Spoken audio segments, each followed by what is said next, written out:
This is Elias Dufexes. You're watching That Tom Clancy Show. Thanks, buddy. Means a lot, man. Means a lot, Elias. Hello, everybody. I'm like super close to this. And thank you, Terminally Nerdy, for that host. But, yep, there we go. All right, back in the normal places. Let's do that thing. Yeah, that's a good feeling chair. Hello, everybody, and welcome to a Thursday show. I didn't really have anything planned. Timmy, so good to see you. Thank you for being here. Note to self, change that camera angle so that way I can look like I'm talking to Elias a little bit cooler and like on purpose. But yeah, thank you for joining us today. It's another pre-recorded show. I know, it's weird for me too. But people just don't want to like meet up at the time that I do the show. And I need to maintain a level of consistency so I can build an audience of people. But then again, too, I also need to like get the credibility of the show up and all that stuff, you know, because I am but a lone robot on the internet and working on that. Other than that, like, let's see, what big happened today? Oh, the new AMD chips, the 5000 series. Can't wait. That 5900X is screaming my name. The Expanse Season 5 had a trailer. That's awesome.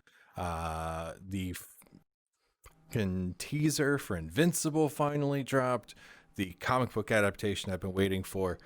And Dr. Sue enters the chat. Look, okay, I like the AMD chips. I like that they're actually innovating as opposed to just releasing something that's incrementally better and better. It's like, you know, incrementally better than the previous generation of hardware. So, yeah, that is for AMD. They get a coin. You know, and like, yeah, am I going to use all the cores? Probably not. I'm fairly positive I'm not using all the cores on my home computer anyway. But I'd rather have them than not, because you never know when you might need them. Especially, you know, apparently Sue and Jensen are first cousins once removed. Wow. I have no idea what like the removed thing means when it comes to cousins and all that stuff. Basically, family is this weird mystery to me that I will never solve. But is what it is. What was I just thinking? Oh yeah, so today's interview is with a wonderful guy named Cam, who is working on a game called Firebrand. We recorded the interview earlier this afternoon, and of course, for everyone who's watching here, you'll get to see a snippet of it, including the 5 questions, but the complete entire interview, which goes way into like political history a lot more deeply than I was intending. Sue's parents was Jensen's cousin, I think. Cool. I mean, well, that's got to be like a weird like family holiday, right? You know, because they're like direct competitors, especially now that NVIDIA bought ARM. Wow, that's going to be weird. That's, man, I thought I had contentious holiday seasons at home. That's just going to be something else entirely, because I'm like 90% positive that none of my family members are making competing products to me. Yeah, I'm entirely positive on that, because because not a single one of them understood the words that were coming out of my mouth when I explained this to them. But yeah, so my guest Cam for Cortex Collider, Firebrand, another picture game. Yeah, so without further ado, why don't I go ahead and cut to past Tom, who will be there with a wonderful interview for you, but after a trailer. And I may have done something else in the past to help future me actually run the show more effectively. So enjoy.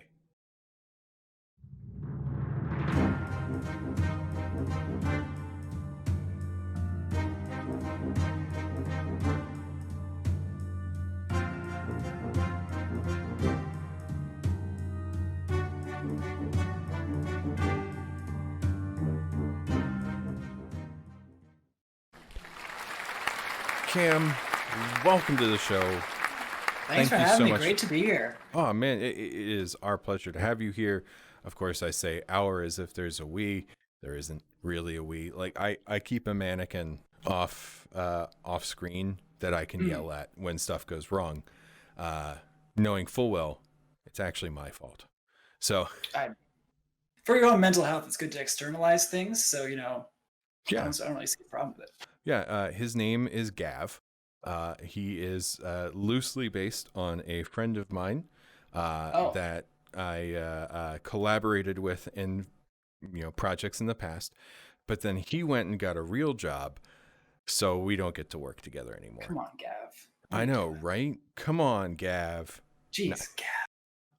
Well, the first question I ask all of my guests when they get here is, Cam, what are you playing right now? I mean, like I'm pretty bog basic. Like honestly, whatever my friends online are playing right now. We're looking like we're gonna go back for a double dip quarantine serving. So it's whatever my buddies are out doing. A lot of Warzone, a lot of Magic the Gathering Arena. I personally am a huge Hunt Showdown fan, but my buddies unfortunately do not share that. That's one, that like the Bayou kind of like horror battle royale kind of thing, right? Yeah, it's really good because like it's like if I could capture it, I wouldn't be I wouldn't be making this game. I'd be making like whatever that game is that just captures the essence of Hunt. But it is one of the most tense games I think I've ever played in my life. Like, shaking hands, racing hard, and I'm sitting in an office. Like it's crazy. Yeah, I can fully understand that. I've watched some streamers and YouTubers and whatnot play it, and I mean, it looks really cool. I don't know if it's like necessarily the kind of game I would really get into, but it's definitely one of those games where if it grabs you, it grabs you, but like if it doesn't, it doesn't. Yeah, exactly. But hey, I'm just happy games like that are out there.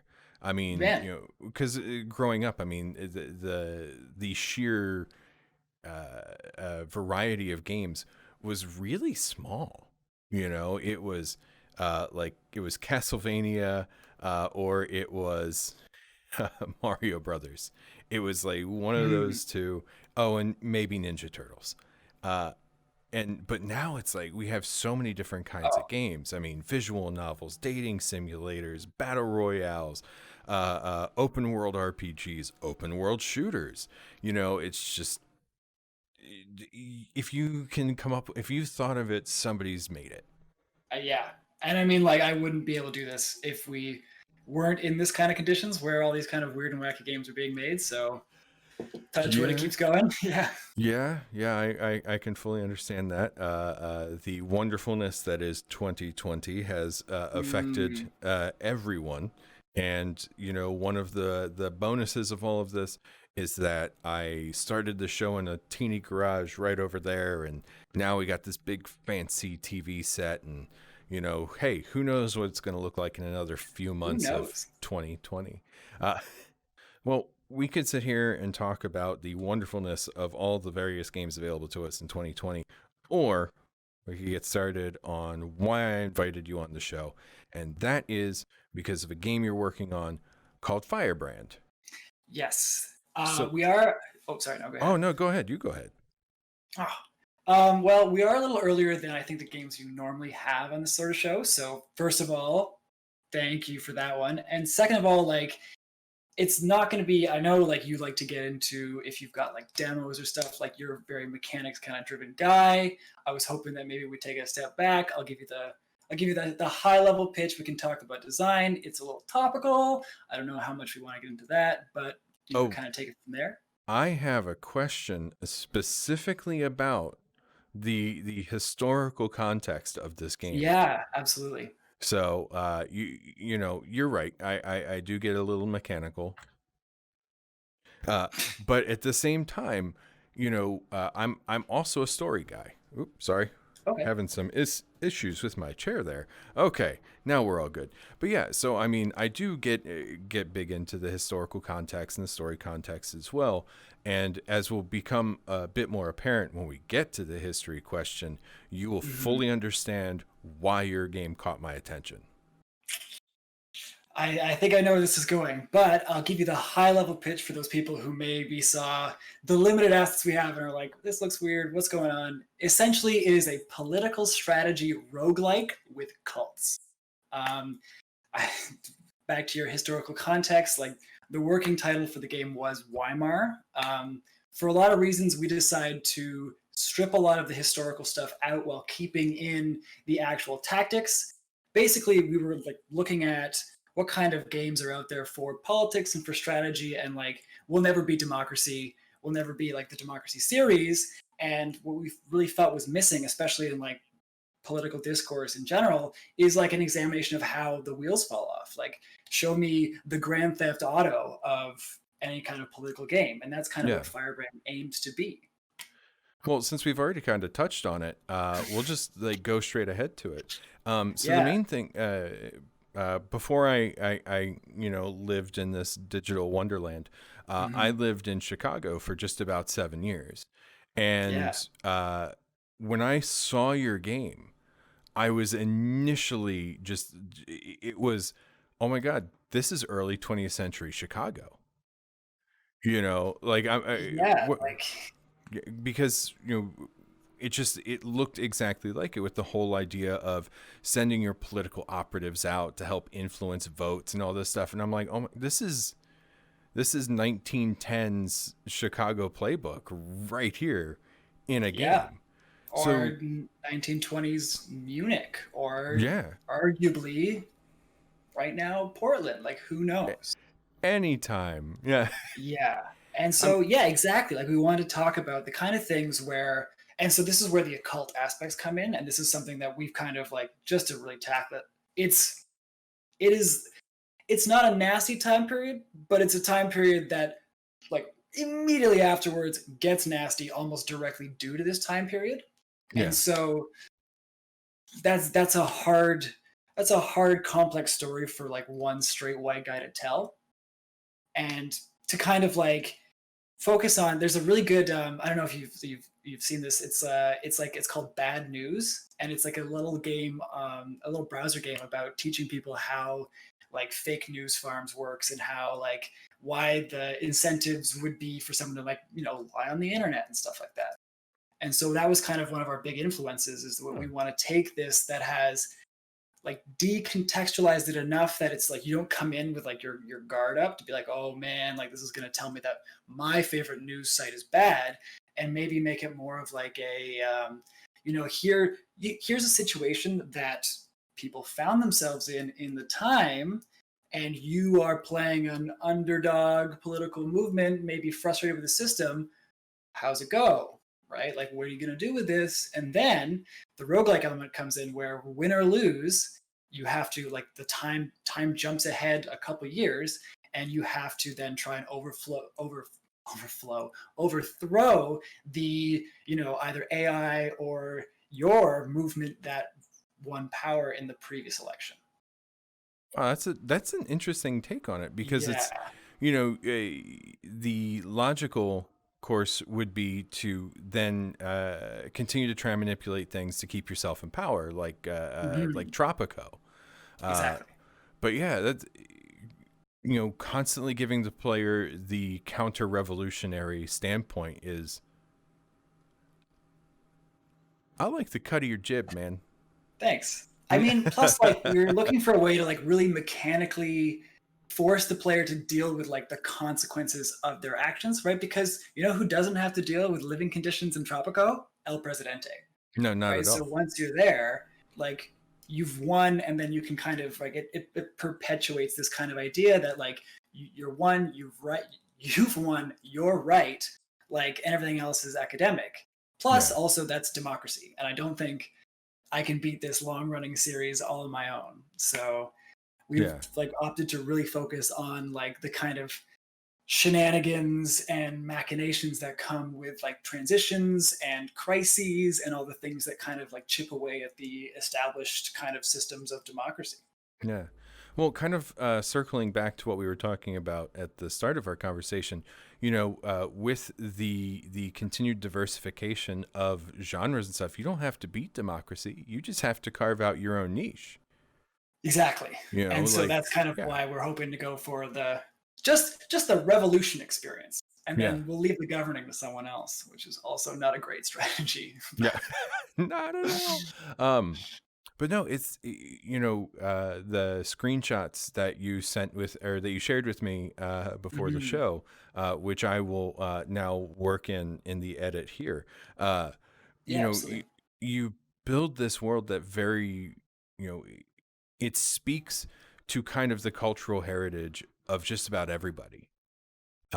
Because as much as we'd like to think that the histories that we're all taught about how for America at least, the founding fathers ushered in democracy, and with the exception of the Civil War, there were no problems ever. But Mm. the truth is that it's all been fraught with all sorts of crazy problems and people trying to cheat the system and the system trying to cheat the people. Yeah. It's this whole big thing, and you are gamifying this historical truth that's part of the world's heritage. Yeah, that's a very broad and generous statement, I would say. I think right now we're trying to keep it fairly small in scope, like just to like a city Yeah. kind of thing. So it is right. It is like immediate. It makes sense that like, oh, of course I can move my agent, and depending on when you work in these cuts, like there's kind of two layers. There's the like the strategy layer, which is like dragging and dropping kind of your agents around a city. We do procedurally generate the cities. So every time you boot it up, like a new kind of save file, it'll like generate a city and a country and a bunch of political parties, and then kind of let you loose. Yeah. And then when two agents kind of clash in the streets, it turns into like a very light tactics, like not even as complicated as XCOM, like probably more Final Fantasy tacticsy sort of thing. But we do have these AI controlled bystanders, which is basically the whole point. Is we also want to take away that you can't necessarily just like beat your opponent. You have to like look good doing it or be Yeah. perceived to be the winner, Yeah. and regardless You of whether you're have the actual to. winner. There's that third faction of the citizenry. It's like you have to Exactly. you beat the opponent, but you also have to win the citizens. Yes. Like if you go in there like guns blazing, like you're absolutely going to lose the citizens, unless maybe you've primed them and you've convinced them of the threat that the other people face. That like this is we're the only ones standing up for whatever, and like all that sort of thing. Like again, like we're still early in production, and we're going to see Yeah. how much we can get into the game based on our runway. But yeah, like it sucks because I started making this game in like 2017, and it's gotten less and less funny every year, unfortunately, and less like, oh, this is what an interesting game. And supposed to be like, like I'm just gonna go play. I'm just gonna go play something that's just about shooting things. I don't want to deal with this. Like, Yeah. yeah. Because it's only recently come to my attention because there's that old saying of "May you live in interesting times," and Mm, because America, yeah. we just kind of lost the meaning and intention behind it, and it turns out that's actually a curse. The And cool zone. Yeah, you want to stay out of there. and man, I tell you, "May you live in interesting times" is about the worst curse you can level at a person now that we live in interesting times. Yeah, it turns out they only write the history books about select few people in the interesting times because I don't know why. I don't know why is that. Yeah. Yeah. History, man. Doomed to repeat it. That kind of Yeah. thing. So Thankfully. that's Yeah. yeah, that's kind of where the inspiration for this game kind of came. It is a bit of a lunch bag letdown. We're still a year or so out, Yeah. probably. I mean, again, touch wood. But so hopefully things change for the better. But yeah, Hmm. we just felt like it was an important story worth telling of like, how power works, how like realistically, like if you know governments aren't run on empathy and accountability, right? Like they'll just do what they can get away with, and same with the people inside of them to a Yeah. certain extent. Well, at least as of the recording of this show, we should know how some things turn out in less than a month. Yeah. And just a real quick future note for everybody in the audience. This show is taking election day off. So go vote if you haven't already. Register to vote if you haven't already and are still able to. And go vote. Yeah. Soapbox over. Oh, I'm man, I'm a foreign national. I can't influence this either way. I'm sorry. I mean, I don't remember exactly how the laws work on it, but yes, you're probably correct. I mean, man, that's 2 soapboxes this week, but this one was much shorter than yesterday's soapbox. We can move back into like fun game stuff now if you Oh, want. yeah. I mean, you should have seen yesterday's soapbox. It was me defending the ending of Mass Effect 3, which is significantly easier than politics. I also feel it's probably more controversial. Oh, it's absolutely more controversial. I think I'm the only person I know who likes the ending of Mass Effect 3. Yeah, I mean, like when I played it, I was upset. Now that I'm trying to friggin' make one of these friggin' things, I absolutely don't like. I would not want to be the one to have to wrap up 3 games worth of content and branching choices in one satisfying ending. I won't get into it now, but I will say that I'm going to take yesterday's interview and I will just cut out the soapbox and I will upload just the soapbox to the channel so everybody can just see that. That's good. Speaking of the fake news, that's polarizing. That's clicks, baby. Oh yeah.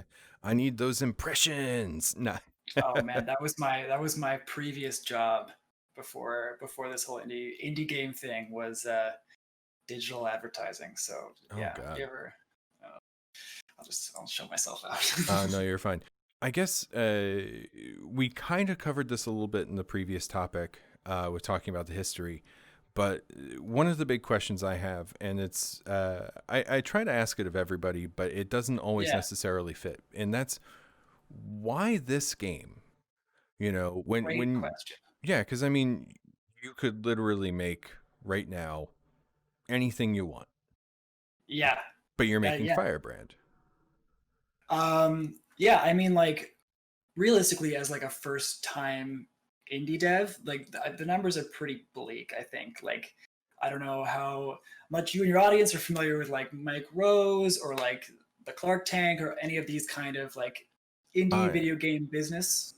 I am aware of the Rave of Ravendell or whatever. Yeah, he has an excellent video on YouTube about spotting bad publishers, and I'll link it to you. It lives forever in my watch later. Yeah. Like it's always going to be there with like a handful. Like there's a couple Casey Neistats in there, like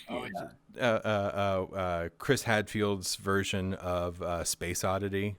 Like I need every now and then to hear Space Oddity performed by an astronaut in space. It makes sense.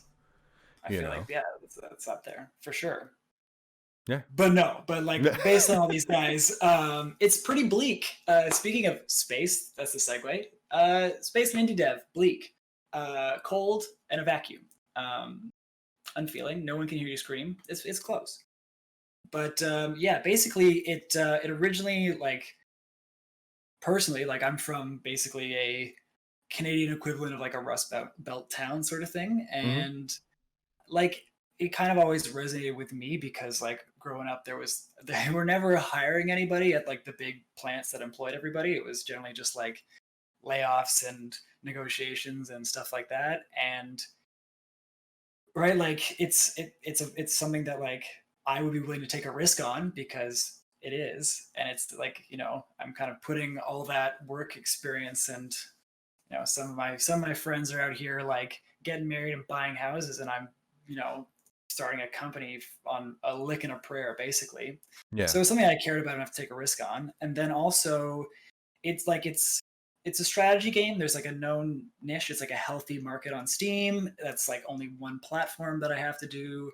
And then like it shows well, you know what I mean? Like it's drawing on, even though I'm not a very good artist, like I can kind of do this like simplistic kind of like overblown totalitarian propaganda style that like definitely feels like, oh man, this has got some like V for Vendetta or what have you kind of roots. So that way, like when we go down the road, like people will see like a kind of a rough little thing of like a paper doll guy yelling Yeah. about something in the street and be like, oh, this is good. And then like it's just a lot of work that I don't have to do in the art, but I'm Yeah. still evoking the kind of themes that I want to get to. So Well, it's like, it's yeah. interesting too that you mentioned that, because earlier today I promoted, or well, quote tweeted your original Pitch Your Game tweet, Mhm. and it was like, "Hey, I'm having Cam on the show this evening," and there were at least one or two responses of people saying, "Hey,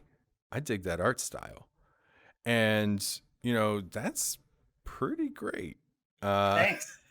It's only a style because it's like zebras. They're all not very good, so it blends. You know what I mean? Like that's the only thing that kind of I differentiates it from just like bad art. But I yeah. will say too that the kind of like stark black and white also to an extent reminds me of a paper Mhm. ballot.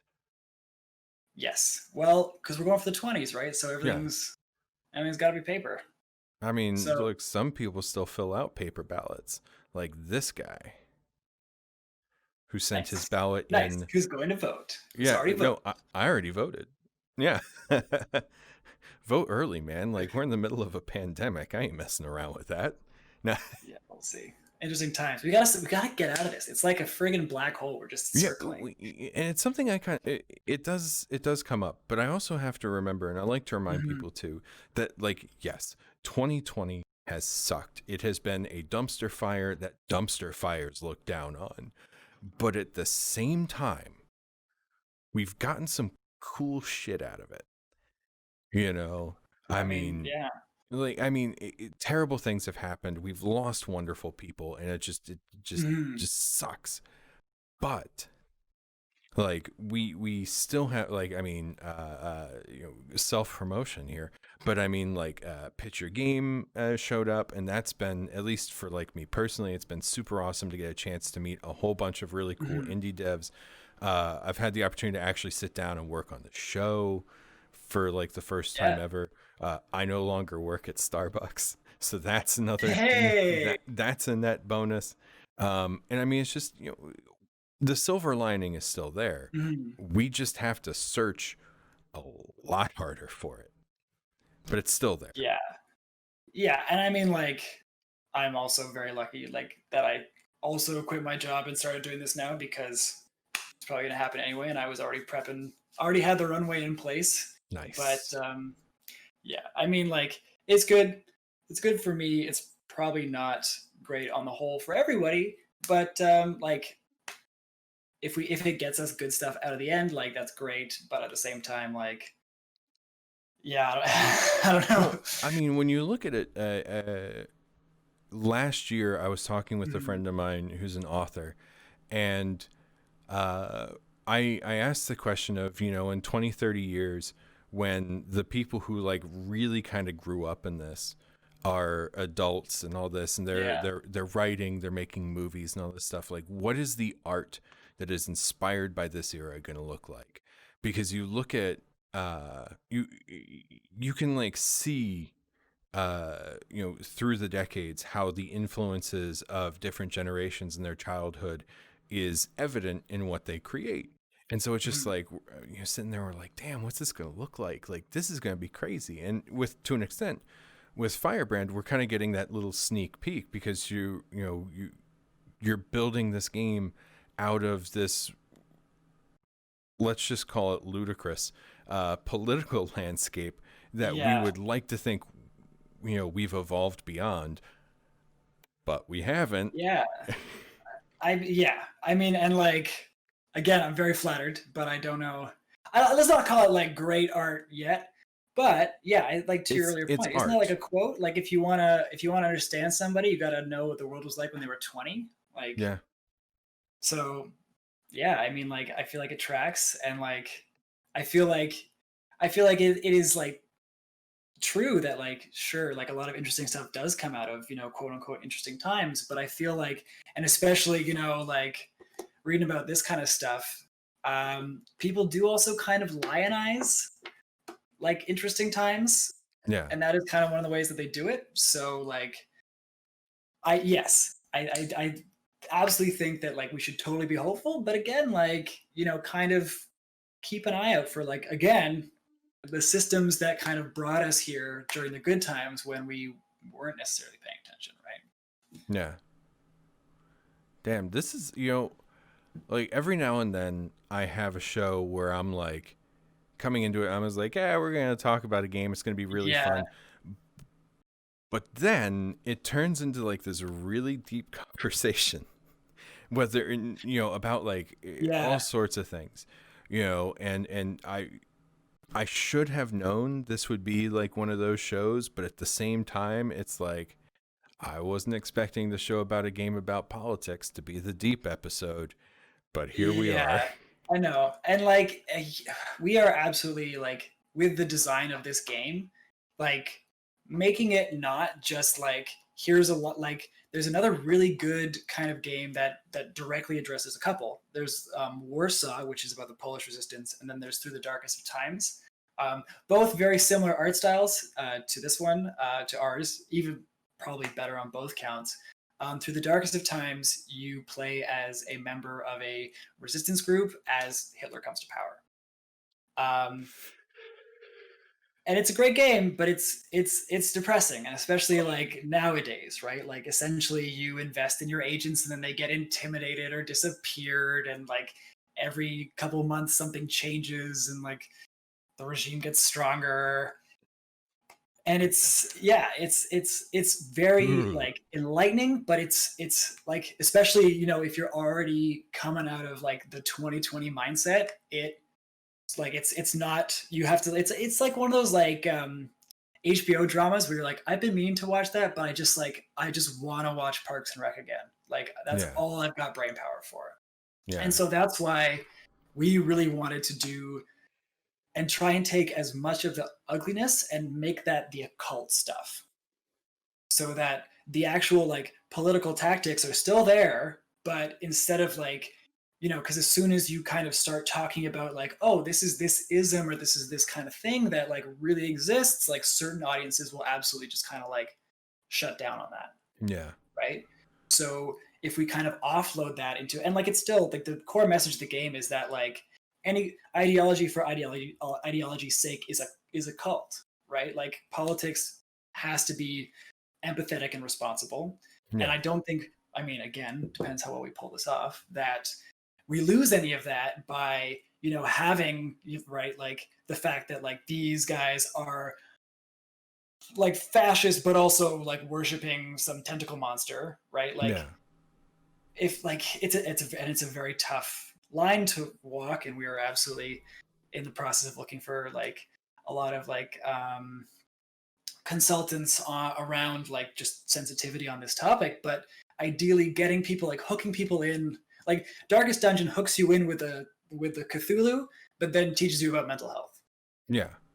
Well, yeah, right? your the occult angle is that layer of like safety over it. It's a great example is like, say, Star Trek. In the 1960s, it said a lot of things that people were thinking but couldn't say on TV, but they could say it on TV because it was this show about a bunch of people in space, and it was it was Monster of the Week in space, and so they could talk about things like racism and the Cold War and all this because it was safe, and your inclusion of the occult is your way of saying, or is your way of like providing that layer of safety, because there will be the people who go like, oh, this is a politics game with Cthulhu in it, or whatever you have for your occult thing. I'm just, everybody knows Cthulhu. Some legally distinct monster, but no, Cthulhu is He is public domain? He's public domain. Oh baby, no. So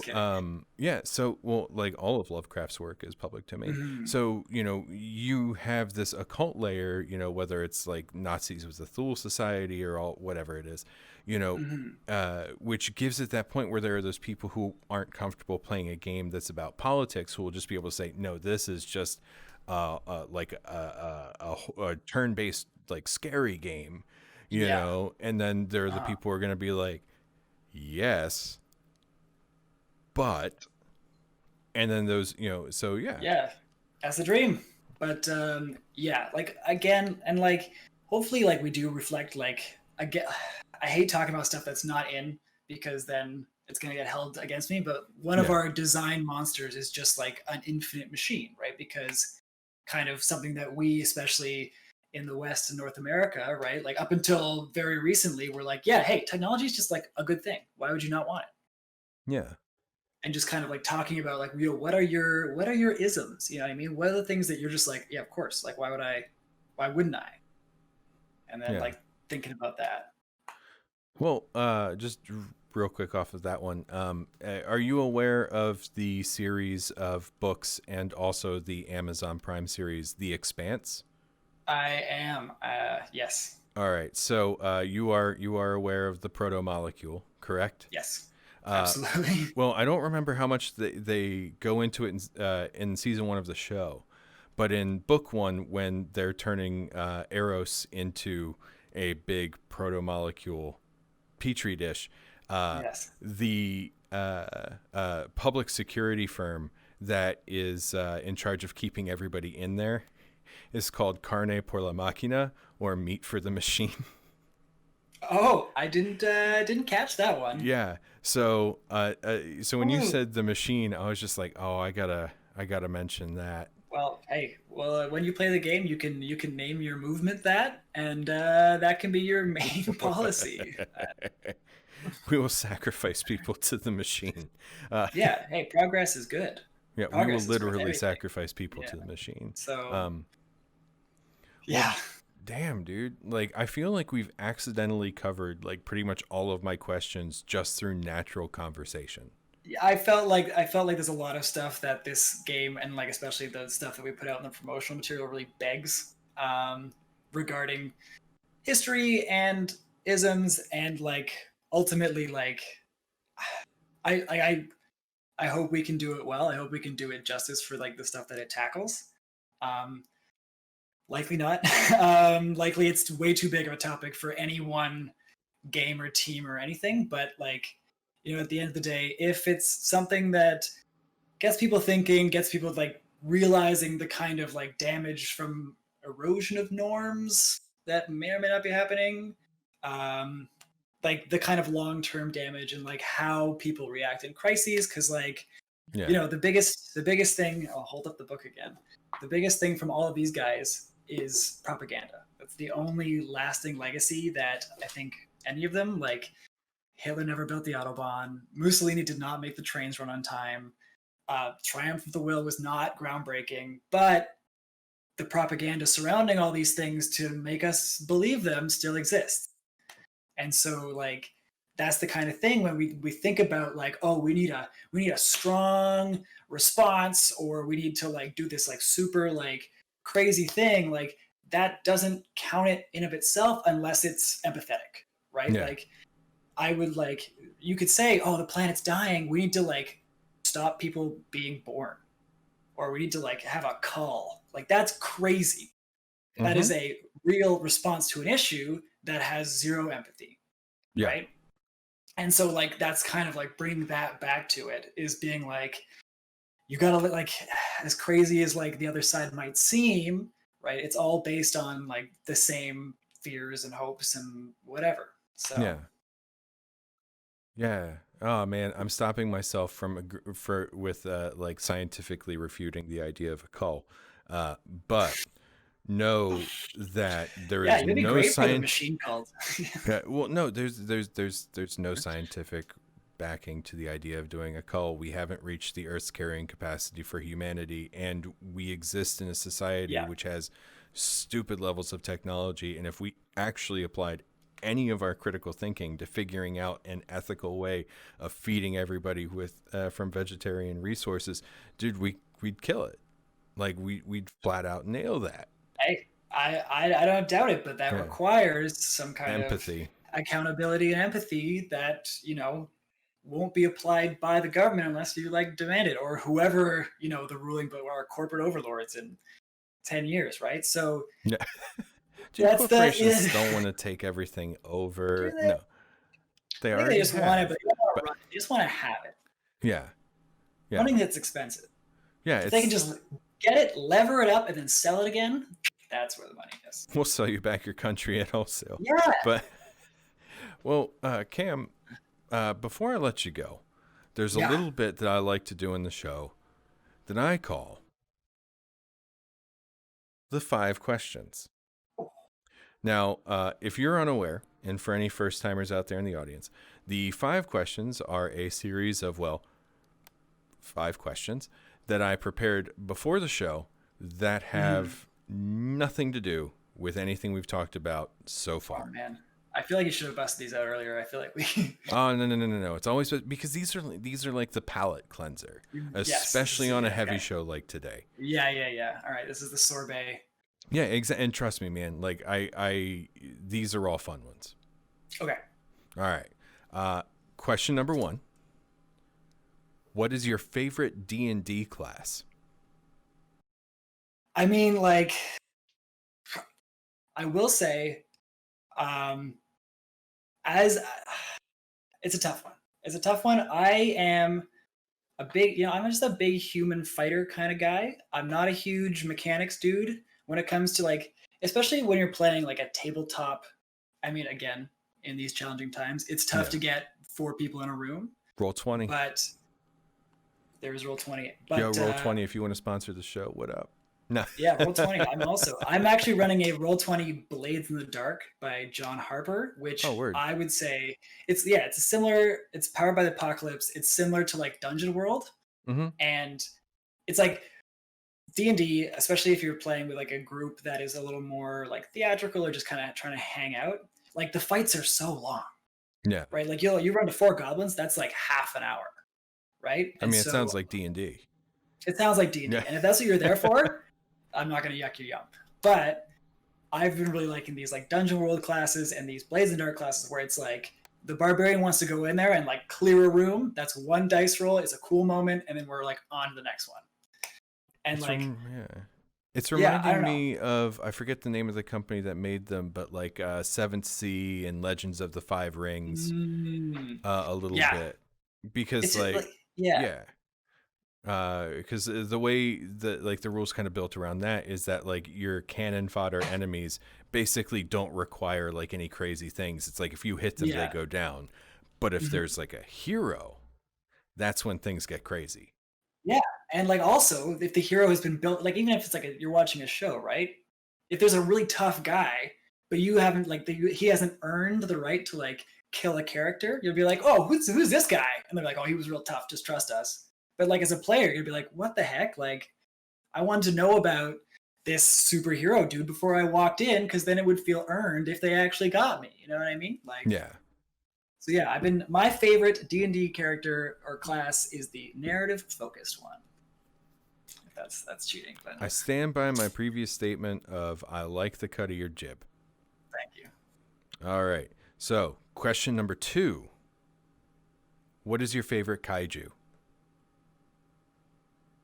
Ooh. I've always been more of like a Gundam man myself.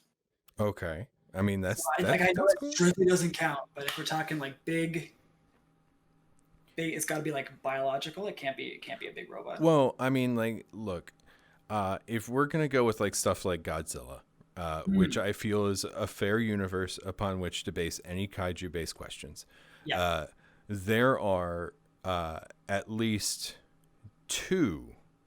Yeah, like Mecha Godzilla. Yeah, well, the first Mechagodzilla was kind of autonomous, and it like took orders from like aliens at like a control room removed from Godzilla. But then there was the human built Godzilla, which had a like actual control in within the creature. Yeah. So that's kind of Gundam-y. And then you also had Jet Jaguar, who was a robot built by a human scientist. He appears in, I think it's Godzilla versus Megalon. I gotta bone up on my Godzilla. Jeez. Look, man, I love me some Godzilla. And there's a handful of like classic Toho Godzilla movies on HBO Max, and like I never got to see a bunch of them, so it's like really nice to see them. Yes. But yeah, so I mean, like Jet Jaguar, I mean, it's a robot, it's not controlled by a person, but it's like semi-artificially intelligent, so like Yeah, that's I robot. feel like that's like I don't think that's in the spirit of the question. I feel like I'm gonna have to go with like isn't King Kong like isn't he like Yes. isn't he like a crossover universe? I'm gonna go with King Yeah. Kong. The The classics. new legendary monsterverse, whatever, King Kong does exist alongside the current incarnation of Godzilla. I don't know. We can argue that in the comments, Twitch chat. Well, for no, I future- mean, no, I mean Twitch he chat. does. Kong Skull Island is in the same movie universe as Godzilla from 2014 and Godzilla King of the Monsters. I didn't know that. Yeah, dude, next year we're getting Godzilla versus King Kong. Team King Kong. Yeah, dude, King Kong, dude, he's awesome. Toby Kebbell plays King Kong. He does the motion capture for him.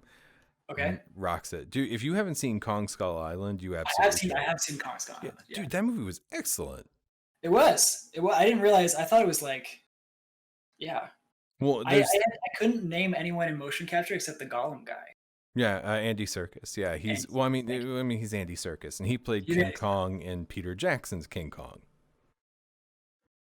All right. So, Well, I have to look out for. What was his name? Toby. Kebbell. He also did from the second Planet of the Apes movie. He was the bad ape, whose name I forget. So he's like an edgier Kong, you might say. Oh, and he played Durotan in Warcraft. I didn't see. I never see Warcraft. Don't bother. But he plays Thrall's dad. He's one of like the few things in the movie that's actually like kind of okay. All right, let's hear it for Toby. Yeah, right? All right. Well, now that we've gone like all over the place on that one, question number 3. Gotta pick these questions up. Okay. How do you take your coffee? I used to take it black, but then my dentist told me it was staining my teeth, so I just put a little bit of milk in there. Like All just right. enough to get the stain out, but that's about it. All right, cool. Nice, simple answer. I dig it. Question number 4. What is your favorite action movie?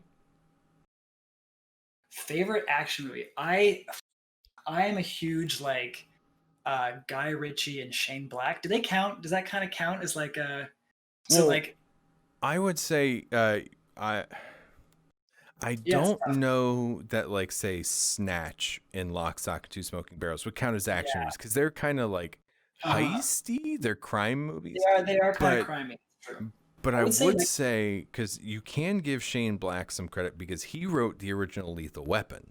He did do Lethal Weapons, and so that's like a classic. that is What about, absolutely like, an action movie. Is that an action movie or is that more like a? It's comedy action. No, wait. Is that the one? No, I'm thinking the other guys. The Nice Guys is Ryan Gosling and Russell Crowe. Yeah, I'd say that counts enough. It's action enough. I like any action movie with like a good like a good bicker. You know what I mean? Where it's like two characters like ribbing each other. That's what I'm here for. I'm not here for the bullets. I'm here for the bickering. Yeah, you're here for the Lethal Weapon. You're for the. Actually, I'm just gonna say Lethal Weapon 2. It's Lethal Weapon 2. Yeah, it's good. I mean, a personal favorite though for me is 3. Like I like that they just went from like the serious to the semi comic and then just went full comic with it. Yeah, I mean, like I love that natural progression. I'm gonna like just watch all these. It's a long weekend up here. Yeah, I mean it's always a long weekend down here, but America humor. All right. Well, Cam, you have made it through 4 of the 5 questions very well. So, final one, question number 5, and this is a personal favorite of mine to ask. Okay. What is your favorite street food? My favorite street food. Mm-hmm. That's a good one. I know. Like specifically, like you have to get it from like a cart. Yeah, specifically. Like, I mean, it doesn't have to come from a cart in your hometown. It can be like very region specific. You know, like my personal favorite street food is a toss up between either the Dansk hot dog, which you can get in Copenhagen. It's excellent. Is that the one where you like put it in the bun. Yeah, with like that white sauce. Out, stick it in there. Yeah, all right. Oh god, it's so good. Or god, yeah, or there's this one particular like shawarma place also in Copenhagen that's like best shawarma in the world. Shawarma's. I feel like shawarma's like definitely a classic. It is. Like for street food, for like walking around and like doing stuff while eating something, I feel like tacos are, you're never gonna beat tacos. But also like I do like a banh mi or a bao kind of situation as well. Like just like banh mi is so good. so like yeah, I think I'm gonna have to go with like like a banh mi or a steamed bun or something like that. Nice. Oh man, that is an excellent answer. Well, Cam, thank you so much for being here with us today. Thank you for having me. It was a blast. Sorry if we got too heavy in the middle there. Oh, dude, like, look, it happens. People who have been watching the show for the last few months know, one, I'm highly opinionated when it comes to politics and stuff like that. And two, that I generally don't shy away from that kind of thing because there's no point to it. Because even the act of saying you're not political is a political act. All speech political, baby. Yeah, just pick a side. You know, if you choose the wrong side, you know, that's on you, but at least you made a choice. Where were you in this whole thing about empathy? Come on. Yeah. Well, I mean, like, I like empathy. I'm a huge fan of it. That's why I read like 20, 30 books a year. That's very impressive. You know, reading increases empathy. It has been shown to do that. I didn't know that. But yeah, I'll be back if you'll have me. 6 months later, you can show me how all of my promises from this episode did not pan out. So. You know, I'll compile a list and we'll go down it line by line and be like, did you do this? And you'll be like, no. Did you accurately portray the living conditions of the 1920s? No. Did you come up with your own occult thing, or did you just take Lovecraft because it was in public domain? No. I mean, dude, in fairness, there are a lot of excellent pieces of Lovecraftian fiction that are better than what he wrote because they aren't overtly racist. That is also a huge thing. I feel like I can't do this political thing and then also just like straight steal Lovecraft because that's too much connotation coming in from that sort of stuff. You know what I mean? So that's fair. Well, Cam, let's just see. We have at Cortex Collider is the Twitter handle for the studio. Is there anywhere else people should be going to get up to date with Firebrand news or like help you guys out? Like are you on Steam for wish listing yet? Or currently not. We're still a little far out for that one. But like yes, Steam landing pages and an actual website and mailing list are coming, but you'll find out about that on the Twitter. So Thank you very much. Absolutely. Well, before we go in earnest, just real quick, future Tom, I'm going to put a picture right here at the end of this video so you don't screw up while you are making the transition back to the live show. So, deuces, Tom. See you in the future. Well, thank you, past Tom. You really did me some favors there. But hey, yeah, so that was the short version of the interview with Cam, who, hello, thank you for joining us in chat. It's good to see you again. The full interview is going to be up on YouTube tomorrow, which is going to include all of the political talk, a little bit of H.P. Lovecraft mixed in there. Mass Effect 3. I can't not talk about it now that I've started talking about it again. And I hate the both of you for talking about your King of Donair, because as Timmy knows, I am a big fan of Donner, as they call it in Germany. I imagine it's basically the same thing, just, you know, you derive the word from French speakers who would pronounce it Donair. I speak French. I know what's up. I got nothing. But yeah, Cam, thank you so much for, one, being on the show, two, joining us in chat today, and three, sharing your game on Pitch Your Game. I do know that I say this every time that I have a guest on the show who participates in hashtag Pitch Your Game, but it takes a lot of courage to put your game out there like that, and we super appreciate it. And I definitely have a whole boatload of respect for everybody who does it, because, well, you don't see me putting no games up on Pitch Your Game. Though I did share a screenshot. I am working on something. I don't know when I'm working on it anymore because I actually have shows again, which is called Escape from Dinosaur Canyon. It doesn't have dinosaurs in it yet.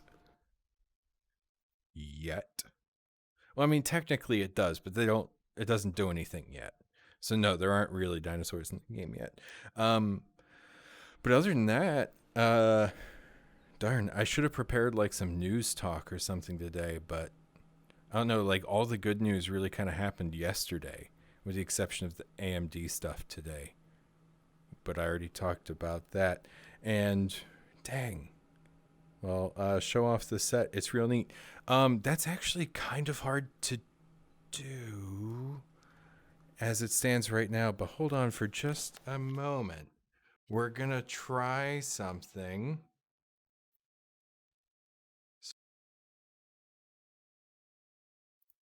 Don't worry, I'm not going anywhere. We're just putting the whatchamacallit screen up real quick.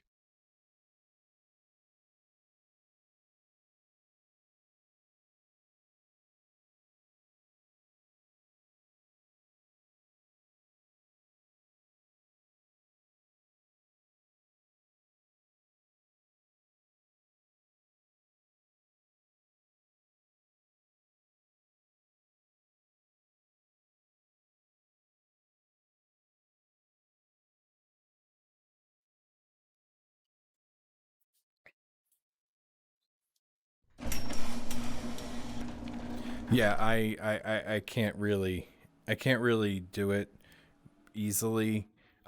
Just I forgot that, like, so the real quick easy way of putting this is on my old player pawn, I built a selfie camera into it. So it was basically whatever the rotation of the head was, there was a camera always directly in front of it, like vlog style, right? And it was pretty cool. But then I changed over to this new pawn so I could do cooler things. But I didn't bring that over yet. And I also changed the whole system on how I like grab things, which is why it looks all weird right now. And like, yeah, yeah. Oh, I hit Brian. So yes, that's basically it.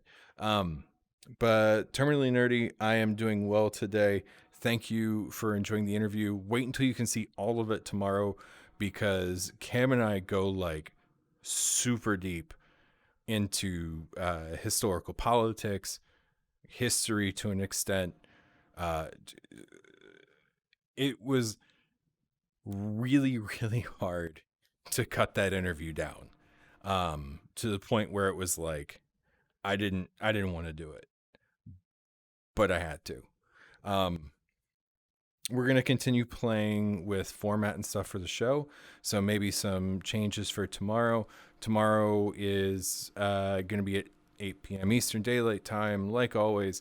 Who is my guest tomorrow? I don't remember off the top of my head, and now I feel dumb. Does my watch tell me? Yes, it does. Tomorrow is a German team behind a noir detective game called Lacuna. It is a sci-fi, like kind of cyberpunky game, and dude, it looks cool as hell. Plain and simple. Like, that's the wonderful thing about Pitch Your Game. Well, that's one of the many wonderful things about Pitch Your Game. But one of the things I absolutely love about it is that it brings all of these crazy games to my attention. So, Timmy in chat pitched Ancient Sky a couple months ago, And now Timmy's like one of my internet friends. Cam, I hope, is an internet friend in the making because he's a cool dude. You know, put Firebrand and like, dude, I am like, I should have had you on the show like a couple months ago. Like, I could have sworn I reached out to you, but I guess I didn't, because the first time I saw your game, it was just like, dude, politics RPG, I'm down. Still super stand by your game. I can't wait. Like, so like cyberpunk detective story, like, dude, I'm down. you know uh we're supposed to, oh yeah, that's why I had in my mind that I had to wake up super early tomorrow, but I don't, because that interview got rescheduled. But I will have to wake up super early Sunday, Monday, Tuesday, like pretty much all next week. But yeah, so like, it brings to our attention all these really cool games from developers that, like, very likely none of us have ever heard of. Like, I have at least 2 games this upcoming month of shows from developers in Indonesia. Like, I never would have heard of their game if it weren't for Pitch Your Game. I have upcoming interview with a guy from Taiwan, like the European nations. That always happens. Though the other day we had our first Austrian guest, which is also really cool. Like, firsts are excellent. I reached out to another VR team today. Like, I have a bunch of VR stuff coming out, and not Devigo, unfortunately. Like, really want those guys on the show, but they're not ready for interviews yet, so they're not doing any shows, and that makes me sad. And then who else? Yes, we have that. Trying to get a code for this game called Panoptic, which is another asymmetrical VR multiplayer game, and then I'd love to have those guys on the show too. Like, I'm trying to increase my VR cred too, if you haven't noticed. Yeah, because like, yeah. And then I mentioned this to Cam earlier today, and I think I mentioned it yesterday. But next week we have Natalie Zena Walshots coming on. She just wrote this wonderful book called Hench, which, no joke, I probably could have read that in a day if I hadn't had other things to do. I basically was reading it in 60 to 100 page chunks. So definitely check that book out, especially if you like reading. Hell, even if you don't like reading. I don't know why that was appropriate, but it doesn't matter. But yeah, absolutely go check that out. Support your local bookstore or library. Those are both wonderful things to check out. Otherwise, guys, unless you all have any questions or anything, I think I'm going to wrap up for today and then get the full edit of today's show ready for YouTube tomorrow morning. Fun fact, I actually generally get those videos up before or a little after midnight, and then they just sit on YouTube until I tell them to go live at 9 or 10 in my morning. So now's the semi-awkward time where I wait for you guys to get caught up with where I am in the video stream. I'm just gonna sit here like this, like Mr. Burns. Excellent. Nope, that was terrible. Yeah. All right, folks. Thank you all so much for being here. As always, remember, wear your mask, drink some water, have some vitamins, and be kind to each other. Show some empathy. That one's for Cam. Cam, I'm sure you don't need to show some empathy or anything like that, but you know what's up. Because we're all in this together. Yeah. All right. I'll see you all next time on the next episode of That Tom Clancy Show. So until then, have a wonderful night. Goodbye.